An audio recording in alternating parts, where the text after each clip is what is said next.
Hello all, this is Radiance Biology classes and I am Mudassir Hamid.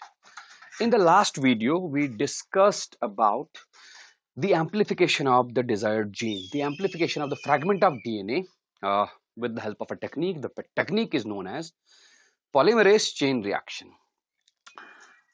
We also discussed about different types of vectors which are used for the transfer of a desired gene into the host cell.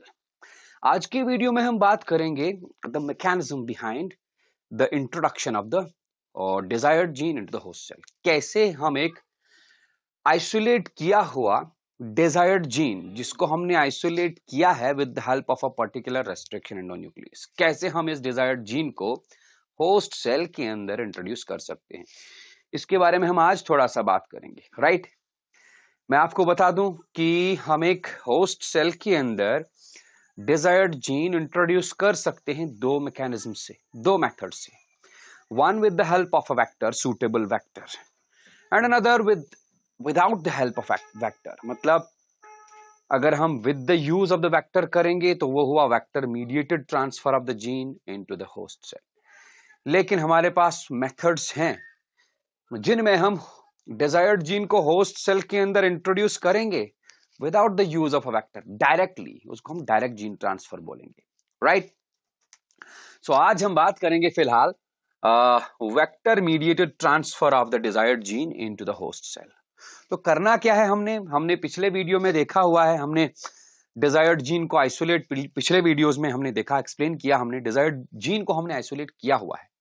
उसके बाद हमने उस desired gene को amplify भी किया with the help of polymerase chain reaction. Right, मतलब यह है कि हमारे पास जो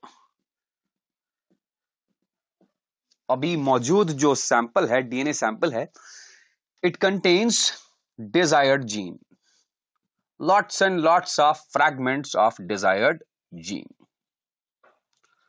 राइट,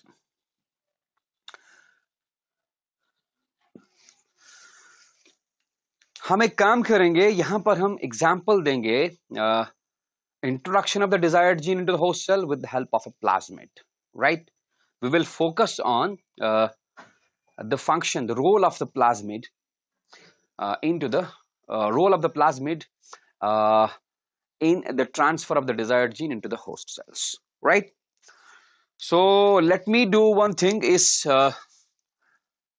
टेस्ट ट्यूब के अंदर जिसमें हमारे डिजायर्ड जीन फ्रैगमेंट्स हैं, इसमें हम ऊपर से डालेंगे कट प्लाज्मिड। मतलब क्या है ये कट प्लाज्मिड? मैं आपको याद दिला दूं, अगर आपने मेरा पिछला वीडियो देखा होगा जिसमें हमने वेक्टर्स के बारे में बात की है, I explain in that video the structure of plasmid PBr322. You can go to my YouTube channel Radiance Biology Classes and you can know in detail about that plasmid PBr322. फिर भी मैं थोड़ा सा यहां पर ओवरव्यू दूंगा। हमारे पास जो ये प्लाज्मिड PBr322 वेक्टर है, कुछ ऐसा सीन था मेरे पास, हमारे पास इस वेक्टर का। इसके पास एक ऑरिजिन ऑफ रेप्लिकेशन होता है, ऑरिजिन ऑफ रेप्लिकेशन को हम बोलते हैं ORIC। राइट, इसके पास होता है दो selectable markers. What are these selectable markers? Selectable markers मैं बताऊंगा, ये ऐसे जीन्स हैं जिनकी मदद से हम पता लगा सकते हैं whether a particular desired gene has been introduced into the plasmid or not. हमने प्लाज्मिड को यूज करना है रिकॉम्बिनेंट डीएनए बनाने के लिए, हमने प्लाज्मिड को यूज करना है काइमेरिक डीएनए बनाने के लिए। कैसे हम करेंगे वो? हम डिजायर्ड जीन को इसी प्लाज्मिड डीएनए के साथ ज्वाइन कराएंगे। क्या डिजायर्ड जीन प्लाज्मिड के साथ ज्वाइन हुआ है वो हम मालूम करते हैं, अंदाजा लगाते हैं, गेस लगाते हैं by means of certain genes which are present in the plasmid. Those genes are known as selectable markers. तो प्लाज्मिड PBr322 में भी दो सेलेक्टेबल मार्कर जीन्स होते हैं। एक को बोलते हैं टेट्रासाइक्लिन रेजिस्टेंस जीन एंड दूसरे का नाम है एम्पीसिलिन रेजिस्टेंस जीन, राइट। इन्हीं दो जीन्स को यूज किया जाता है एज सेलेक्टेबल मार्कर्स। हम एक काम करते हैं, इन दोनों को शेड मारते हैं। These shaded portions, shaded fragments of the plasmid are the antibiotic resistance genes, tetracycline resistance gene and ampicillin resistance gene, right? इस origin of replication के बाद जो ये रीजन बचा, यहां पर एक restriction site होती है।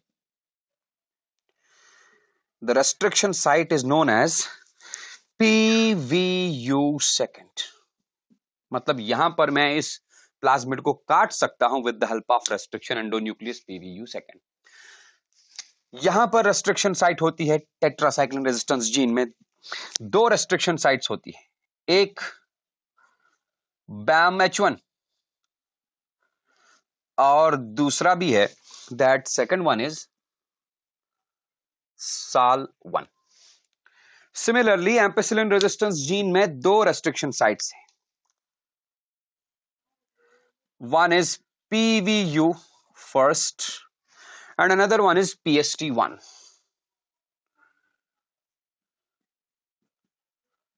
I am repeating this, I have also explained this also in my previous video। और यहां पर इस रीजन में और भी कुछ restriction sites होती हैं, like here you can see Hind third,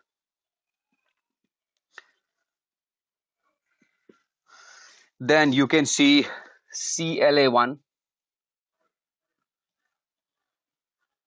then you can see EcoR1,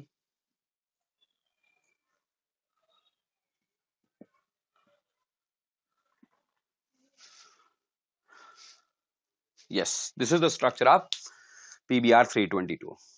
हम क्या करेंगे, लेट सपोज हमने जो डिजायर्ड जीन DNA सैंपल से आइसोलेट किया हुआ है, let we have isolated that desired gene with the help of restriction endonuclease named as BAMH1। तो मैं लिखूंगा यहां पर desired gene fragments isolated by BAMH1 endonuclease। ठीक है, तो हम क्या करेंगे, हम यहां पर इस प्लाज्मिड के ऊपर भी टेस्ट ट्यूब में प्लाज्मिड सॉल्यूशन लिया, ऊपर हमने डाल दिए BAMH1 restriction endonucleases। What those BAMH1 restriction endonucleases do? They will cut this plasmid here। Plasmid को यहां पर काटेंगे, राइट, क्योंकि BAMH1 की रेस्ट्रिक्शन साइट यहीं पर है। तो प्लाज्मिड जो कि सर्कुलर डबल स्ट्रैंडेड डीएनए था, it will open up with sticky ends. वही प्लाज्मिड को हम इस डिजायर्ड जीन फ्रैगमेंट के साथ डालेंगे। फिर क्या होगा, क्योंकि हमने डिजायर्ड जीन्स को BAMH1 एंजाइम से आइसोलेट किया हुआ है और प्लाज्मिड को भी हमने BAMH1 एंजाइम से ही काटा, तो desired gene fragments have the tendency to join at this cut end of the plasmid, right. तब जाके रिकॉम्बिनेंट प्लाज्मिड बनेगा। तो हमारे पास है क्या, we have got a plasmid like this. मैं ये सारी चीजें मिटा दूंगा। लेबलिंग आपको पता है, for labelling of this plasmid label structure you can go to my previous video, right, on radiance biology classes। तो यहां पर कटा, यहां पर कटने के बाद कुछ ऐसा सीन मिला एंड लेट ये रहे स्टिकी एंड्स। इन्हीं स्टिकी एंड्स के बीच में, क्योंकि जब तक स्टिकी एंड्स नहीं होंगे तब तक डीएनए फ्रैगमेंट ज्वाइन नहीं हो पाएगा, यहां पर जीन ऑफ इंटरेस्ट ज्वाइन होगा, तब जाके ये बनेगा। Now it is a recombinant plasmid, recombinant plasmid या रिकॉम्बिनेंट डीएनए बोल सकते हैं, या हम इसको बोल सकते हैं काइमेरिक डीएनए। या chimeric plasmids. But this will happen only जब हमने इस डिजायर्ड जीन फ्रैगमेंट सॉल्यूशन के अंदर यही वाला कट प्लाज्मिड डाल दिया और ऊपर से एंजाइम डाल दिए। कौन से enzymes? Joining enzymes which are known as DNA ligases. Right, तो हमारे पास एक सॉल्यूशन बनेगा, DNA solution, that will be consisting of lots and lots of recombinant plasmids. Right, हमने उन रिकॉम्बिनेंट प्लाज्मिड्स को यूज करना है। बट रिमेंबर, उन रिकॉम्बिनेंट प्लाज्मिड्स के अंदर जो डिजायर्ड जीन है,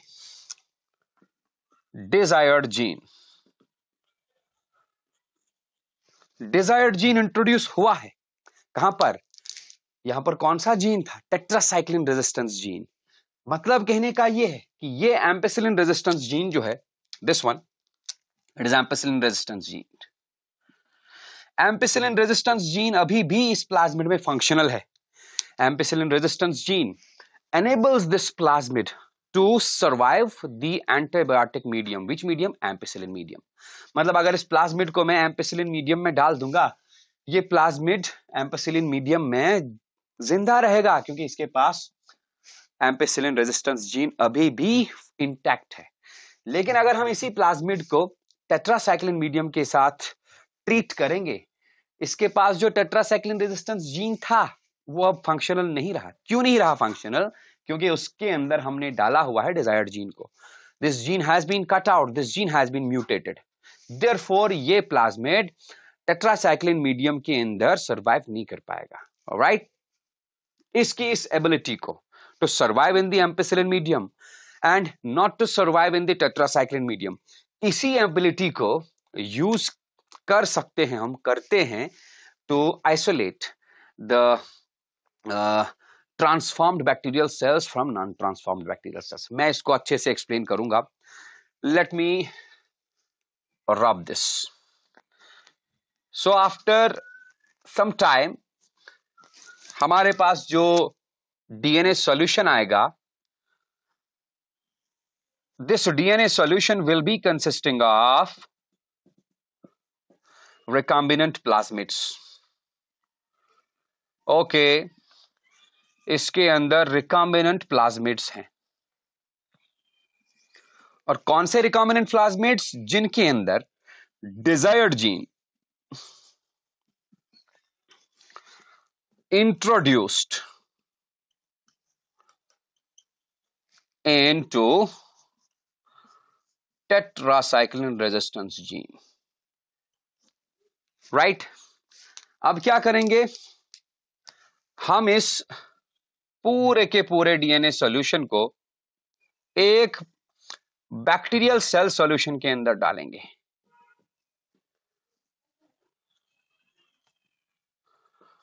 bacterial cell solution, bacterial cell के अंदर डाला हमने रिकॉम्बिनेंट प्लाज्मिड्स को। You might be knowing that bacteria have got the ability to take up the foreign DNA by itself. Bacterial cells foreign DNA को खुद ब खुद अंदर लेने की कैपेबिलिटी रखते हैं, लेकिन ये कैपेबिलिटी कितनी होती है? ज्यादा नहीं होती। Bacterial cells have some capability to take up the foreign DNA. Right, तो इस बैक्टीरियल सेल सॉल्यूशन के अंदर बहुत सारे बैक्टीरियल सेल्स हैं। कुछ बैक्टीरियल सेल्स इस रिकॉम्बिनेंट प्लाज्मिड को अंदर लेंगे, कुछ बैक्टीरियल सेल्स रिकॉम्बिनेंट प्लाज्मिड को अंदर नहीं ले पाएंगे। जो बैक्टीरियल सेल्स रिकॉम्बिनेंट प्लाज्मिड को अंदर लेंगे, हम बोलेंगे वो बैक्टीरियल सेल्स ट्रांसफॉर्म हो गए। उन ट्रांसफॉर्म्ड बैक्टीरियल सेल्स को हम ट्रांसफॉर्मेंट्स बोलते हैं, क्योंकि पहले उनके अंदर प्लाज्मिड था नहीं, अब उनके अंदर रिकॉम्बिनेंट प्लाज्मिड आया। Right, by the process of transformation. You might have the knowledge of that experiment performed by Frederick Griffiths. उसने जो एक्सपेरिमेंट किया था डिप्लोकोकस निमोनी के साथ, चूहे के साथ। You can study that story. You will know about bacterial transformation, right? तो बैक्टीरियल सेल सॉल्यूशन के अंदर कुछ बैक्टीरियल सेल्स खुद ब खुद इस रिकॉम्बिनेंट प्लाज्मिड को अंदर लेंगे and they will be converted into transformed, they will transform into the transformants. अब उनमें कैपेबिलिटी आएगी, क्या कैपेबिलिटी की? उनके अंदर रिकॉम्बिनेंट प्लाज्मिड आ गया। रिकॉम्बिनेंट प्लाज्मिड उनमें कुछ नए कैरेक्टर्स प्रोड्यूस करेगा, लेकिन there will be a lot bigger chunk of bacterial cells. बहुत सारे बैक्टीरियल सेल्स ऐसे भी होंगे इस टेस्ट ट्यूब के अंदर जिनके अंदर रिकॉम्बिनेंट प्लाज्मिड गया ही नहीं है, उनको हम बोलेंगे non transformants. Is it okay? So क्या लिखूं मैं यहां पर? I can write this after some time, this bacterial cell solution, it will contain what? It will contain two types of bacterial cells, transformants and non-transformants.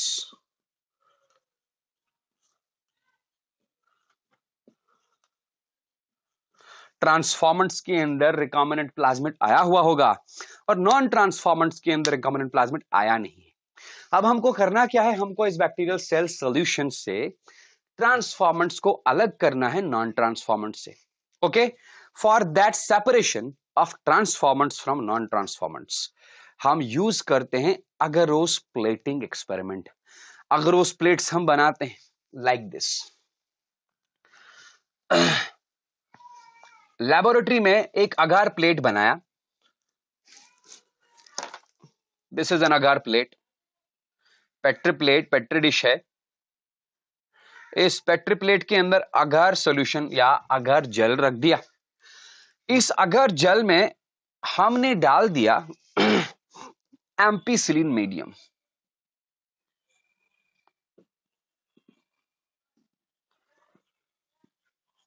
Ampicillin medium containing agar plate. Okay, उसके बाद क्या करेंगे? यहां से यहां हम sterilized toothpick या sterilized needle introduce करेंगे। उस नीडल के साथ बहुत सारे बैक्टीरियल सेल्स स्टक हो जाएंगे, उनको मैं यहां टच करूंगा लाइक दिस। यहां टच किया, let this point is a. तो व्हाट विल हैपन? इस डॉट के अंदर बहुत सारे बैक्टीरियल सेल्स हैं और उन बैक्टीरियल सेल्स में ट्रांसफॉर्मेंट्स भी होंगे, नॉन ट्रांसफॉर्मेंट्स भी होंगे। ट्रांसफॉर्मेंट्स मतलब जिनके अंदर प्लाज्मिड चला गया, और नॉन ट्रांसफॉर्मेंट्स मतलब जिनके अंदर प्लाज्मिड गया ही नहीं है। अगर उनके अंदर प्लाज्मिड नहीं गया, इसका मतलब उनके अंदर एम्पिसिलिन रेजिस्टेंस जीन नहीं होगा, उनके अंदर टेट्रासाइक्लिन रेजिस्टेंस जीन नहीं होगा। मींस नॉन ट्रांसफॉर्मेंट्स इस एम्पिसिलिन मीडियम वाले अगार प्लेट पे जिंदा नहीं रहेंगे, राइट? इसका मतलब यहां पर जो बैक्टीरियल कॉलोनी ग्रो होगी, this will be a grown bacterial colony. Bacterial colony, इस बैक्टीरियल कॉलोनी के अंदर सिर्फ और सिर्फ ट्रांसफॉर्मेंट्स ही होंगे, right? It will contain transformants only.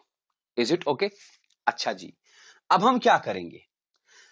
हम इस बैक्टीरियल कॉलोनी का रेप्लिका प्लेटिंग करेंगे। रेप्लिका प्लेटिंग कैसे करते हैं? ये मैंने एक और अगार प्लेट लिया, उस अगार प्लेट में हम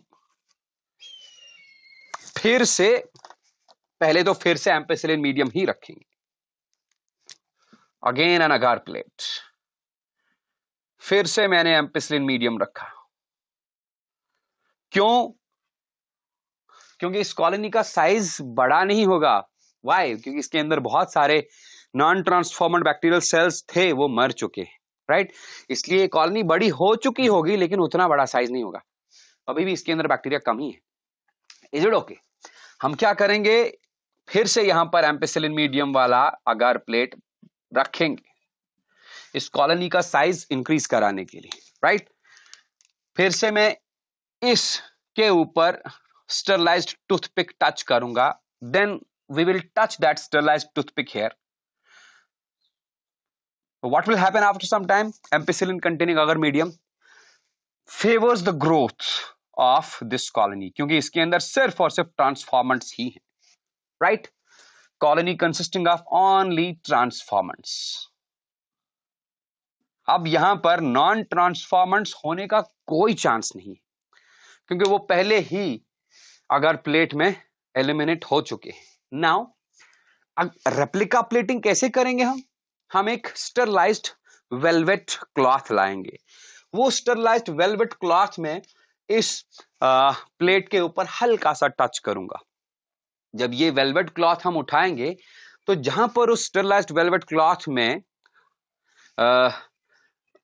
इस कॉलोनी का डॉट आया होगा, मैं बिल्कुल वैसे ही इस प्लेट के ऊपर टच करूंगा। एक तो ये मेथड है।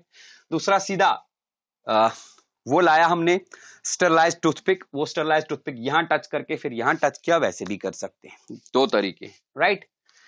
नाउ थर्ड, एक और हम अगार प्लेट ले लेंगे। This agar plate now contains tetracycline medium, right? फिर से हम इस बी कॉलोनी का रेप्लिका प्लेटिंग करेंगे ऑन नेक्स्ट वाले अगर प्लेट। होगा क्या, यहां पर मैंने डॉट लगाया, let that dot is C. Now this colony, ये कॉलोनी ग्रो बहुत कम होगी। क्यों?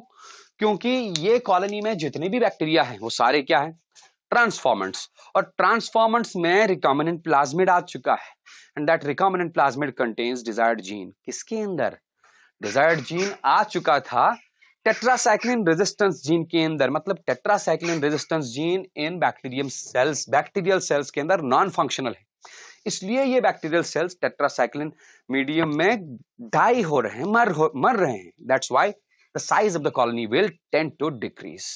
तो इससे पता चल गया हमको कि हमारा जो जीन ऑफ इंटरेस्ट था, डिजायर्ड जीन था, वो desired gene tetracycline resistance gene के अंदर सक्सेसफुली इंट्रोड्यूस हुआ है, राइट।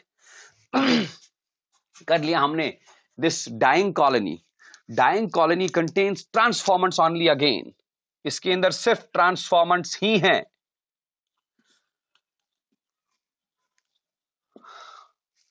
ओनली। बट ये भी अब क्लियर हो गया कि ये कौन से वाले ट्रांसफॉर्मेंट्स हैं। इनके अंदर जो जीन ऑफ इंटरेस्ट था, that gene of interest has been introduced into tetracycline resistance gene containing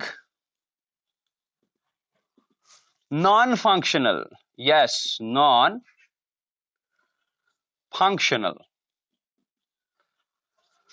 tetracycline resistance gene. क्यों नॉन फंक्शनल? क्योंकि इसके अंदर भैया आ चुका है desired gene. Is it okay? तो हमने आइसोलेट किया किसको? ट्रांसफॉर्म्ड बैक्टीरियल सेल्स को हमने आइसोलेट किया from non transformed bacterial sales. दूसरा मेथड भी है जिससे हम डिजायर्ड जीन को इंट्रोड्यूस कर सकते हैं into the host bacterial cell. उसके बाद होस्ट बैक्टीरियल सेल को सेलेक्ट कर सकते हैं। मतलब दूसरा मेथड हम यूज क्यों करेंगे? हमने देखा इस पूरे प्रोसेस में हम 1, 2 या 3 बार रेप्लिका प्लेटिंग करते हैं। ये 2-3 बार रेप्लिका प्लेटिंग करना, it's a very hectic job. इस हेक्टिक जॉब से बचने के लिए हम एक और तरीका अपना सकते हैं। क्या तरीका अपना सकते हैं? Let me show you. For example, it is a bacterial cell. इस बैक्टीरियल सेल से हमने प्लाज्मिड को बाहर निकाला। Let it is a plasmid, right. इस प्लाज्मिड में 2 एंटीबायोटिक रेजिस्टेंस जीन्स हैं। Okay, let here and here, these 2 are antibiotic resistance genes.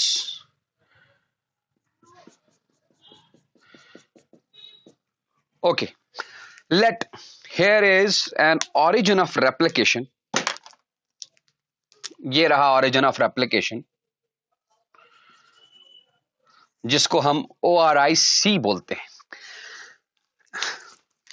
Let there is another gene next to the origin of replication. This gene is named as LAC-Z gene. This is LAC-Z. माने ये जो plasmid हमने bacterial cell से isolate किया, इस plasmid में 2 antibiotic resistance genes हैं, ampicillin resistance gene and tetracycline resistance gene, right. ORIC है, ओरिजिन ऑफ रेप्लिकेशन है। एंटीबायोटिक रेजिस्टेंस जीन में बहुत सारे रेस्ट्रिक्शन साइट्स होंगे, और ORIC के बगल में LAC-Z जीन है। LAC-Z जीन वही जीन है which is an important component of lactosoperon of E. coli bacterial cells. लैक्टोसोपरान आपने पढ़ा होगा, मैं ही पढ़ाऊंगा आगे अपने आने वाले वीडियोस में मॉलिक्यूलर बायोलॉजी वाले चैप्टर में. Lactose operon is a system of 3 structural genes. 3 structural genes होते हैं उसमें, lac Z, lac Y, lac A. Operator gene होता है, प्रोमोटर जीन होता है और रेगुलेटर जीन होता है, right. We will study this in our incoming videos. Okay, तो लैक जेड जीन का नॉर्मल केसेस में फंक्शन क्या है?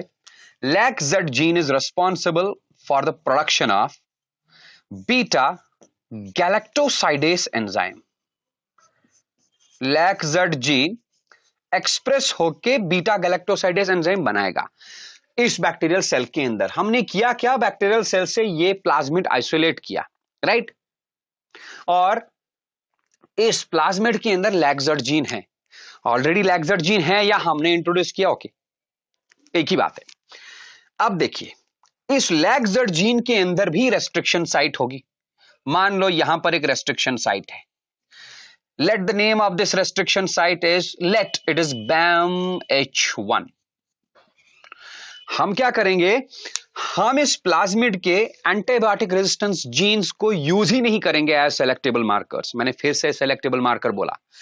सेलेक्टेबल मार्कर्स वो जीन्स होते हैं जिन जीन्स की मदद से, जिन जीन्स को यूटिलाइज करके हम पता लगा सकते हैं कि whether a desired gene has been introduced into the plasmid or not. Antibiotic resistance genes in the plasmids are regarded as a very important selectable markers. लेकिन हम इन एंटीबायोटिक रेजिस्टेंस जीन्स को यूज नहीं करेंगे एज सेलेक्टेबल मार्कर्स. इंस्टेड हम क्या करेंगे? यहां पर हम यहां पर लैक्जेड जीन को यूज करेंगे एज अ सेलेक्टेबल मार्कर. क्यों? क्योंकि लैक्जेड जीन के अंदर भी एक रेस्ट्रिक्शन साइट है, राइट. तो BAMH1 रेस्ट्रिक्शन एंडोन्यूक्लियस लैक्जेड जीन पे प्लाज्मिड को काटेगा. मतलब कहने का यह है कि हमारे पास जो प्लाज्मिड होगा, the plasmid will be a cut plasmid like this. ये रहा origin of replication, ORIC. Okay, here it is, let it is one antibiotic resistance gene, this one is another antibiotic resistance gene, और यहां पर था lack Z gene. यही lack वो Z gene के ऊपर हमने प्लाज्मिड को काटा हुआ है लाइक दिस, राइट.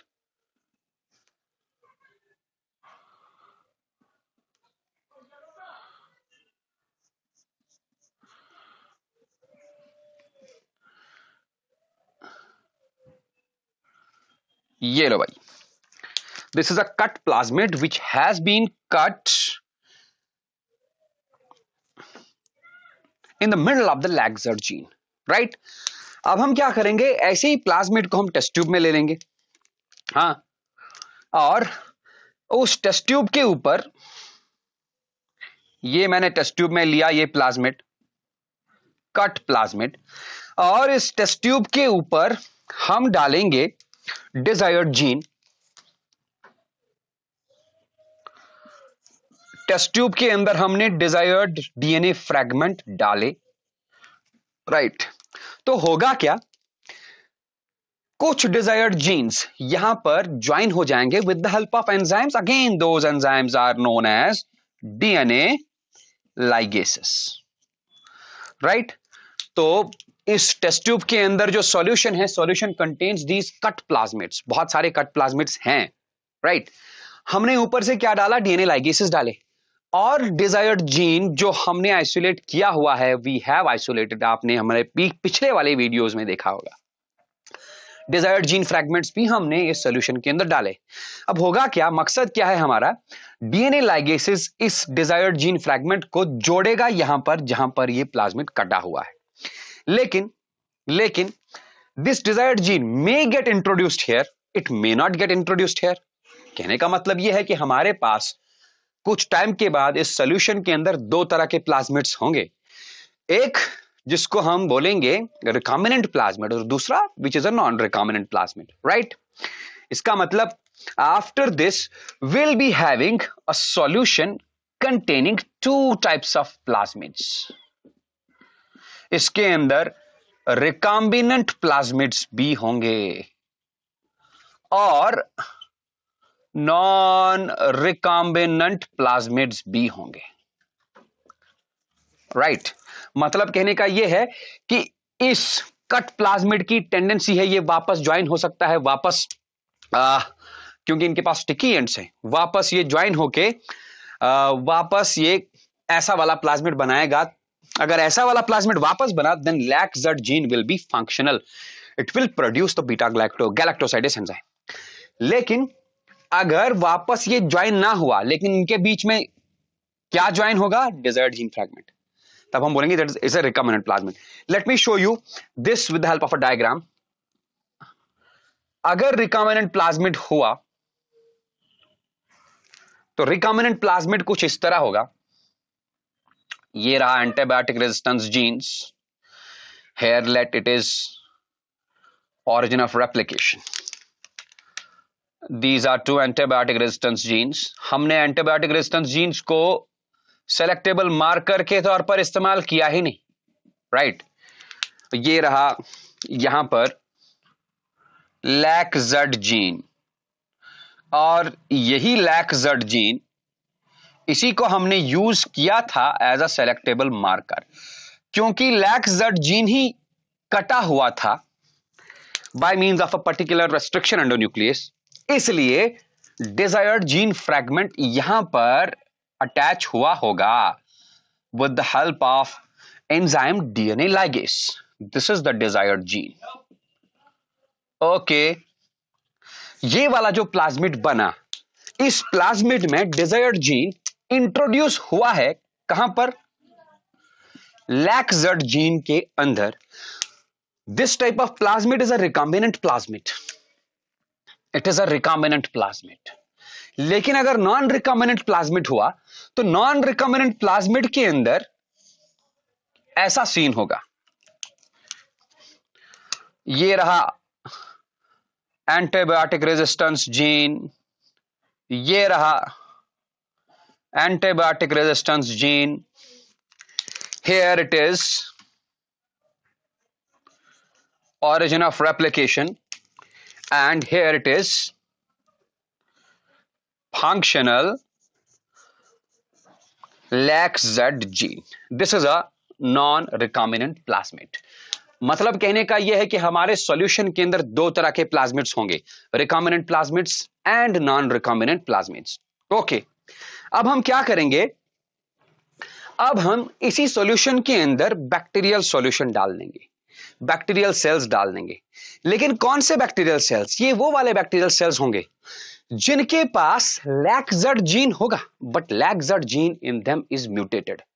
मतलब उन बैक्टीरियल सेल्स में लैक-Z जीन में म्यूटेशन हुई है and lac Z gene is non functional in them.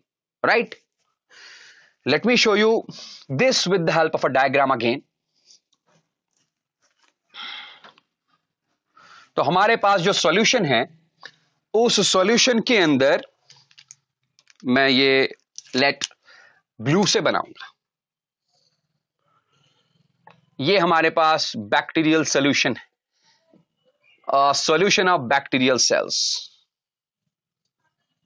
Bacterial cell solution. And these bacterial cells have a mutated lac Z gene in them.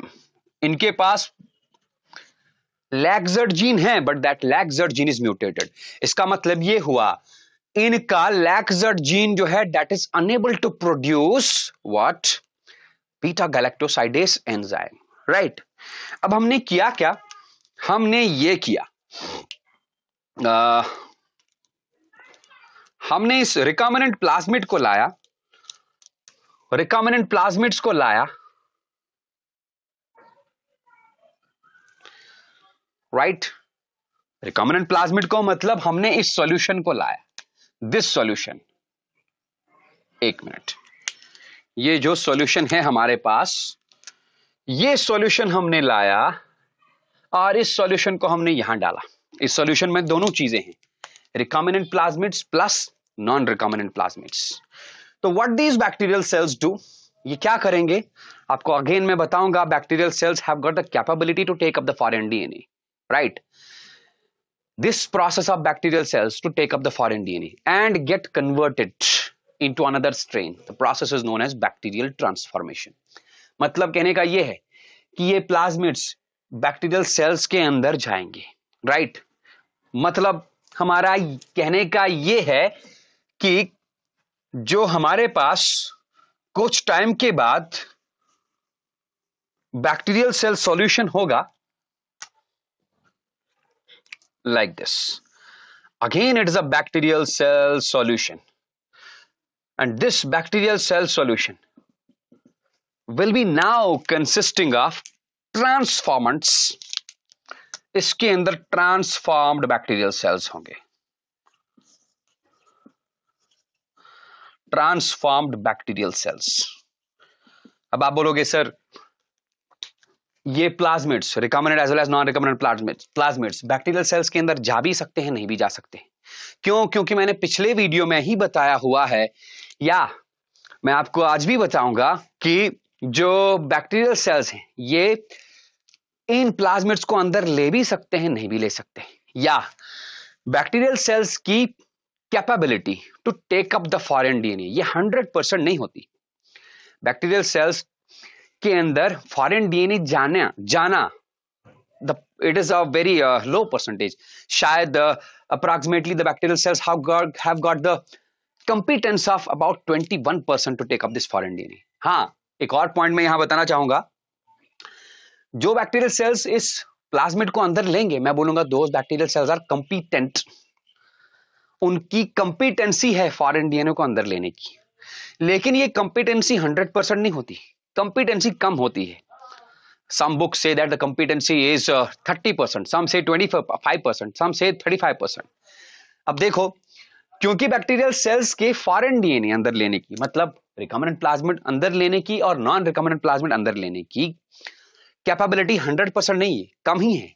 इसका मतलब इसके अंदर ट्रांसफॉर्म्ड बैक्टीरियल सेल्स भी होंगे। ट्रांसफॉर्म्ड बैक्टीरियल सेल्स मतलब जिनके अंदर प्लाज्मिड जा चुका है, वेदर रिकॉम्बिनेंट और नॉन रिकॉम्बिनेंट। और नॉन ट्रांसफॉर्म्ड बैक्टीरियल सेल्स भी होंगे, नॉन ट्रांसफॉर्मेंट्स, इसका मतलब जिनके अंदर प्लाज्मिड नहीं गया। और नॉन ट्रांसफॉर्मेंट्स को हम अलग कैसे करेंगे? वहां पर हम यूज करेंगे इन एम्पेसिलिन और एंटीबायोटिक रेजिस्टेंस जीन को। हम इस सॉल्यूशन को एंटीबायोटिक मीडियम के साथ ट्रीट करेंगे, और एंटीबायोटिक मीडियम के साथ जब ट्रीट करेंगे तो सारे बैक्टीरियल सेल्स मर सकते हैं ऑब्वियसली, क्योंकि सारे बैक्टीरियल सेल्स जिंदा रहेंगे क्योंकि antibiotic resistance gene enable those bacteria to live. वहां पर हम कर सकते हैं, क्या काम कर सकते हैं? वहां पर हम यहां पर भी कुछ इंसर्ट कर सकते हैं। एंटीबायोटिक रेजिस्टेंस जीन के अंदर कुछ डीएनए फ्रैगमेंट इंसर्ट किया। मान लो ये एम्पेसिलिन रेजिस्टेंस जीन था, एम्पेसिलिन रेजिस्टेंस जीन के अंदर कुछ इंसर्ट किया डीएनए फ्रैगमेंट, तो एम्पेसिलिन रेजिस्टेंस जीन क्या हुआ? या जैसा कि मैंने पिछले मेथड में बताया, जीन ऑफ इंटरेस्ट को हम इंट्रोड्यूस करते हैं किसके अंदर? या तो एम्पेसिलिन रेजिस्टेंस जीन के अंदर या टेट्रासाइक्लिन रेजिस्टेंस जीन के अंदर। वो अलग कहानी है, लीव दैट। हम यहां पर सिर्फ फोकस करेंगे ट्रांसफॉर्म्ड बैक्टीरियल सेल्स पे। इसके अंदर सिर्फ ट्रांसफॉर्म्ड बैक्टीरियल सेल्स हैं, लेकिन ये ट्रांसफॉर्म्ड बैक्टीरियल सेल्स में दो तरह का इसके अंदर प्लाज्मिड होगा। Some transformed bacterial cells contain recombinant plasmids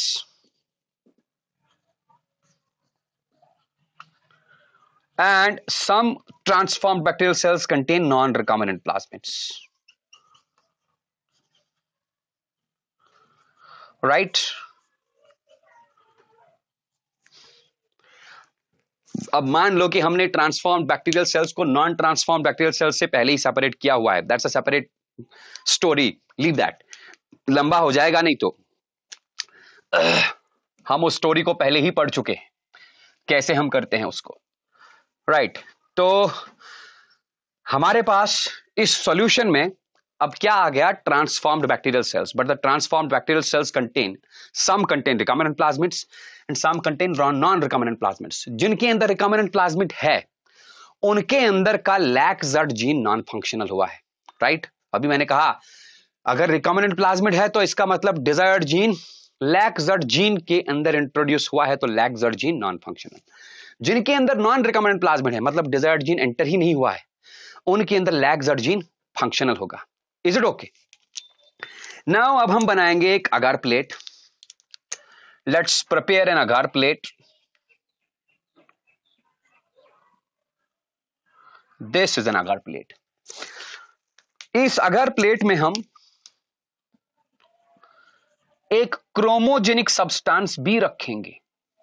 that chromogenic substance is known as X gal. X gal. X-gal is a chromogenic substance. Probably it is 5-bromo 4-uracil indolyl galactoside, ऐसा ही कुछ है।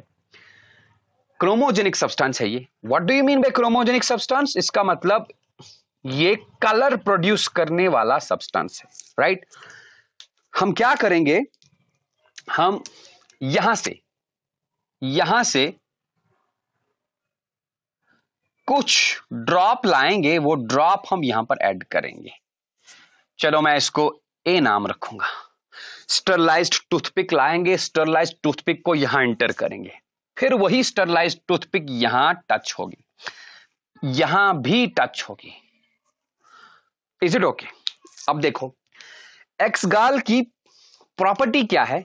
अगर एक्स-गाल के ऊपर बीटा गैलेक्टोसाइडेस एंजाइम, एक्स-गाल अगर इसके ऊपर beta galactosidase enzyme, beta galactosidase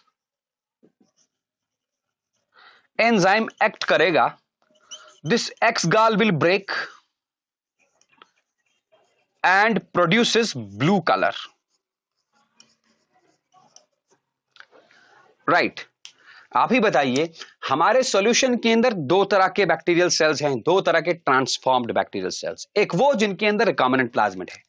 recombinant plasmid का मतलब इनके अंदर बीटा गैलेक्टोसाइडेस एंजाइम नहीं होगा, नॉट प्रेजेंट। व्हाई? क्योंकि इनके अंदर बीटा गैलेक्टोसाइडेस बनाने वाला जीन दैट इज लैक्सड म्यूटेट हो चुका है bye the introduction of desired gene into it, right? लेकिन ये वाले जो हैं नॉन रिकॉम्बिनेंट प्लाज्मिड्स, इनके अंदर बीटा गैलेक्टोसाइडेस एंजाइम प्रेजेंट है, it is present in them. तो व्हाट विल हैपन, जो मान लो यहां पर कॉलोनी, यहां पर जो हमने डॉट बैक्टीरियल सेल्स का लगाया, इस कॉलोनी का कलर ब्लू आया। What does it mean? Blue colour मतलब क्यों आया? क्योंकि इसके अंदर जो बैक्टीरियल सेल्स हैं उनके अंदर नॉन रिकॉम्बिनेंट प्लाज्मिड्स एंटर हो चुके हैं। नॉन रिकॉम्बिनेंट प्लाज्मिड एंटर होने से उनके अंदर लैक्सड जीन आ गया। खुद का इनका लैक्सड जीन ऑलरेडी, पहले ही मैंने कहा lac Z gene is mutated in them, इसलिए जब इनके अंदर नॉन रिकॉम्बिनेंट प्लाज्मिड गया, नॉन रिकॉम्बिनेंट प्लाज्मिड जाने से इनके अंदर लैक्सड जीन आ गया, फंक्शनल लैक्सड जीन। वही लैक्सड जीन इस एक्स-गाल के ऊपर एक्ट करेगा, इसको ब्रेक करेगा and will produce blue colour. Blue colour colonies आ गए।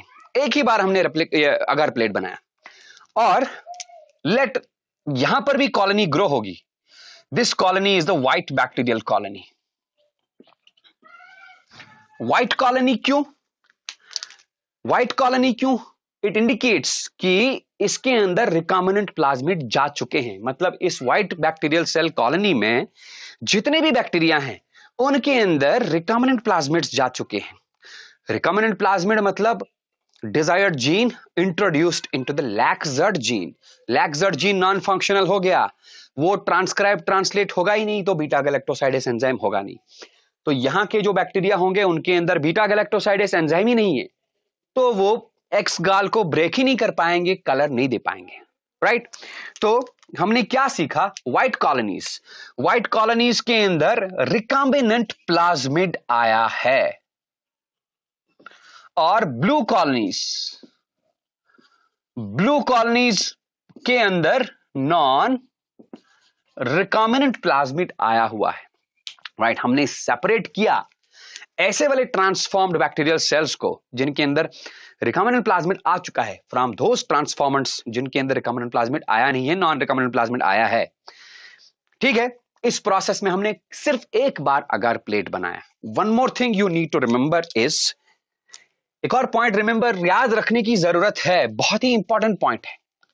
हमने किया क्या, जो हमने रिकॉम्बिनेंट प्लाज्मिड तैयार किया, यस, जो हमने रिकॉम्बिनेंट प्लाज्मिड तैयार किया था, बनाया था, उस रिकॉम्बिनेंट प्लाज्मिड में lack-Z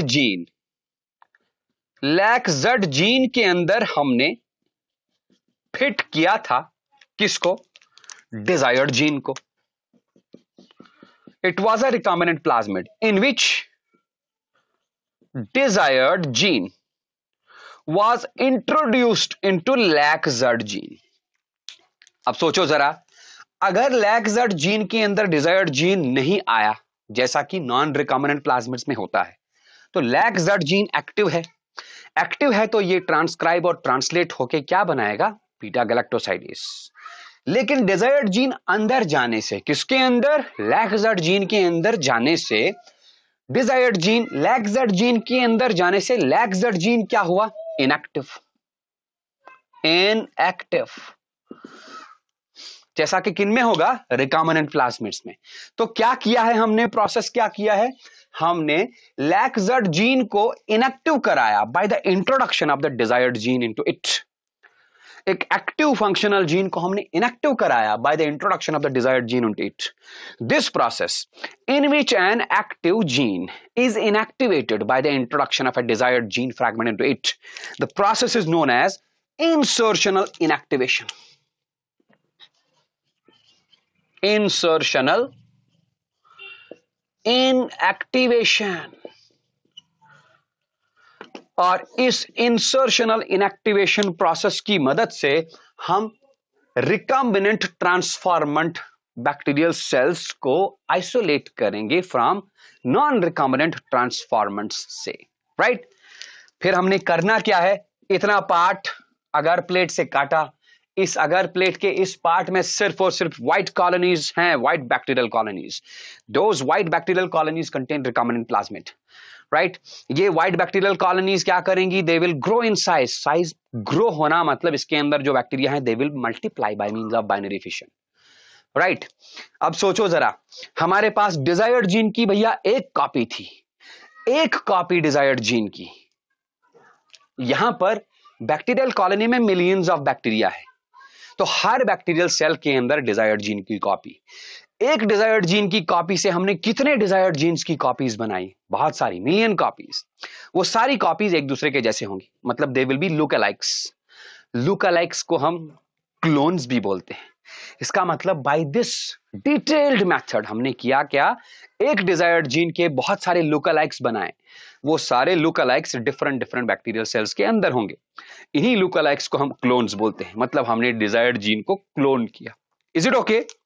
This is a detailed method, detailed process in which we have produced lookalikes, lots and lots of lookalikes of a desired gene. This process of producing lookalikes of a particular gene is known as gene cloning, right?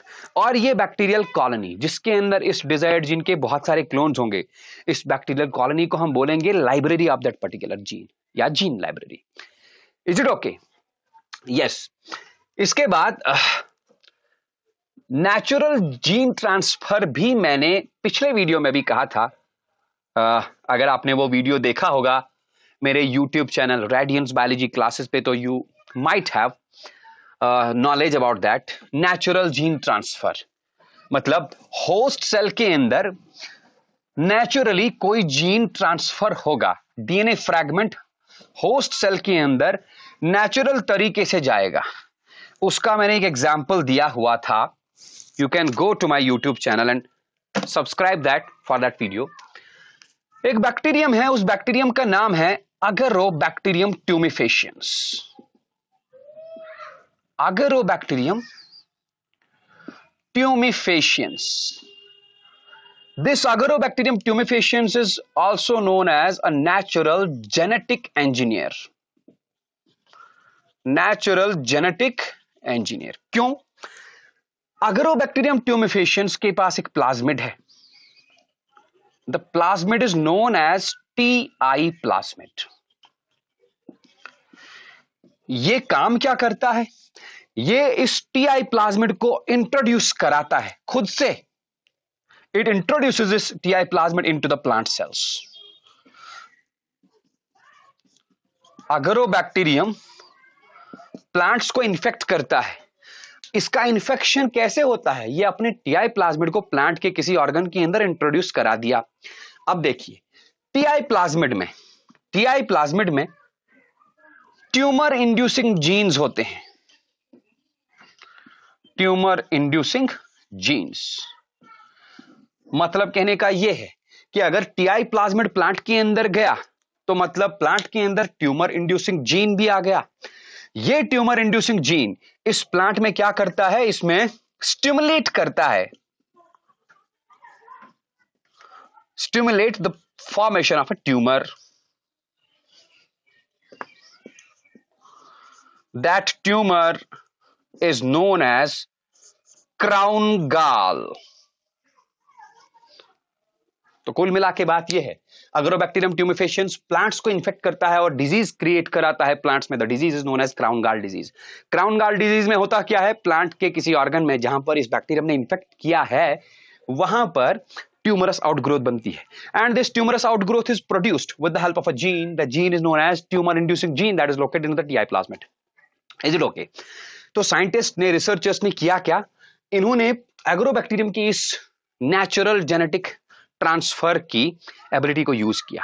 What they did, इन्होंने इस TI plasmid को isolate किया agrobacterium से और TI plasmid से tumour inducing genes को बाहर निकाला. हाँ, removal of tumour inducing genes. इसके बदले टीआई प्लाज्मिड में क्या डाल दिया? टीआई प्लाज्मिड के अंदर कोई डिजायर्ड जीन डाल दिया. So what researchers did? They introduced a desired gene into the TI plasmid and removed the tumor-inducing gene from the TI plasmid. मतलब इन्होंने अगरोबैक्टीरियम के ट्यूमर इंड्यूसिंग प्लाज्मिड को डिसआर्म कर दिया. उसके बाद इस डिसआर्म्ड मॉडिफाइड प्लाज्मिड को वापस अगरोबैक्टीरियम में डाल दिया और छोड़ दिया प्लांट के पास. अगरोबैक्टीरियम के पास एबिलिटी है, ये इस प्लाज्मिड को इंट्रोड्यूस कराएगा किसके अंदर? प्लांट के अंदर. और प्लांट के अंदर प्लाज्मिड आया. कौन सा प्लाज्मिड? TI plasmid. लेकिन टीआई प्लाज्मिड के अंदर जो ट्यूमर इंड्यूसिंग जीन थे वो प्लांट के अंदर आए ही नहीं. उसके बदले क्या आया? एक डिजायर्ड जीन. वो डिजायर्ड जीन प्लांट के अंदर एक्सप्रेस होगा and we will get the desired product. Okay, जो हमने जीन क्लोन किया, मतलब बैक्टीरियल सेल्स के अंदर, बैक्टीरियल कॉलोनीज के अंदर जो millions and millions of copies of the desired gene है, वो डिजायर्ड जीन्स भी बैक्टीरियल सेल्स के अंदर एक्सप्रेस होंगे. मतलब ट्रांसक्रिप्शन होगा, उनका ट्रांसलेशन होगा और डिजायर्ड प्रोटीन बनेगा. फिर हम इन बैक्टीरियल कॉलोनीज से उस डिजायर्ड प्रोटीन को हार्वेस्ट कर सकते हैं. लेकिन यहां पर देखिए, यहां पर desired gene tumour inducing plasmid के थ्रू प्लांट के अंदर गया, तो जब ये डिजायर्ड जीन प्लांट के अंदर एक्सप्रेस होगा, ये प्लांट के अंदर ही वो प्रोटीन बना देगा. हमको प्लांट से आइसोलेट ही नहीं करना है, हमको उस प्लांट का प्रोडक्ट खाना है. We will definitely easily without any hindrance we will consume that protein if we eat the product of that plant. But हमारे पहले वाले केस में हमने क्या किया? बैक्टीरियल सेल्स के अंदर हमने डिजायर्ड जीन को भेज दिया. फिर जब वो बैक्टीरियल सेल्स के अंदर का डिजायर्ड जीन ट्रांसक्राइब और ट्रांसलेट होगा, तब जाके प्रोटीन बनेगा. हमको उस बैक्टीरियल कॉलोनी से प्रोटीन को आइसोलेट करना है, तब जाके हम उस प्रोटीन को यूज कर सकते हैं. Is it okay? It was all about the introduction of the desired gene into the host cell with the help of a vector, right? हम बैक्टीरियोफेज वेक्टर्स को भी यूज कर सकते हैं. कैसे? Bacteriophages are viruses. उनके कैप्सिड के अंदर एक लीनियर डबल स्ट्रैंडेड डीएनए होता है. करना क्या है? बैक्टीरियोफेज के कैप्सिड के अंदर का जो डीएनए है उसके साथ डिजायर्ड जीन कंबाइन कराना है. तो बैक्टीरियोफेज के अंदर के कैप्सिड के अंदर रिकॉम्बिनेंट डीएनए आ गया, काइमेरिक डीएनए आ गया. इस बैक्टीरियोफेज को छोड़ दिया बैक्टीरियल सेल के पास, ये खुद ब खुद बैक्टीरियल सेल के अंदर अपना डीएनए इंट्रोड्यूस कराएगा. उसके साथ क्या होगा? डिजायर्ड जीन भी होगा.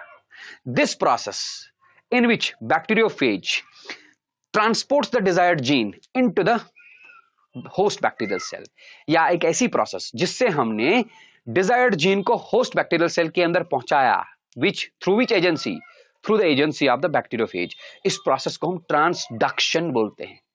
लेकिन अगर बैक्टीरियल सेल खुद ब खुद फॉरेन डीएनए को अंदर लेगा, वो प्रोसेस ट्रांसफॉर्मेशन है, right? Transformation, the bacterial cells take up the foreign DNA by themselves. Transduction, we transport the desired gene into the bacterial cells with the help of bacteriophages, right? ये थे कुछ methods जिनमें हम vectors को use करेंगे, vectors को use करते हैं to transport the desired gene into the host cells. Next, there is a method, there a set of methods in which we introduce the desired gene into the host cell without the help of a vector. उस process को हम बोलते हैं vectorless transfer of desired gene into the host cells. We will study about that set of methods of gene transfer in our next video. Okay, thank you.